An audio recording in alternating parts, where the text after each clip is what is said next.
गडचिरोली जिल्ह्यात शासनाने सन 1993 पासून दारूबंदी कायदा लागू केला, मात्र याच जिल्ह्यात अवैधरित्या दारूची तस्करी मोठ्या प्रमाणात होत असते। यातच दिनांक 27 ऑगस्ट रोजी अहेरी पोलिसांना मिळालेल्या गोपनीय माहितीच्या आधारावर मध्यरात्री दरम्यान अहेरी नजीकच्या भुजंगराव पेठा गावाजवळ पोलिसांनी सापळा रचून मोठ्या प्रमाणात अवैध दारूसह 5,98,400 रुपये किमतीचा मुद्देमाल जप्त केला आहे। यात आरोपी अनवर खान अबुल हसन खान वय वर्ष 40, धंदा चालक, राहणार मौलाना आझादवाड बल्लारपूर, तालुका बल्लारपूर, जिल्हा चंद्रपूर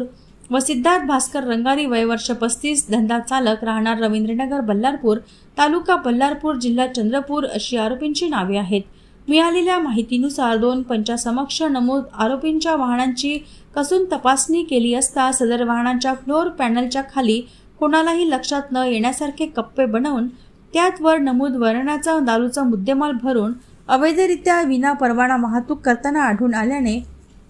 सदर आरोपींविरुद्ध महादाकाप्रमाणे सदरचा गुन्हा दाखल करण्यात आला आहे। ही कारवाई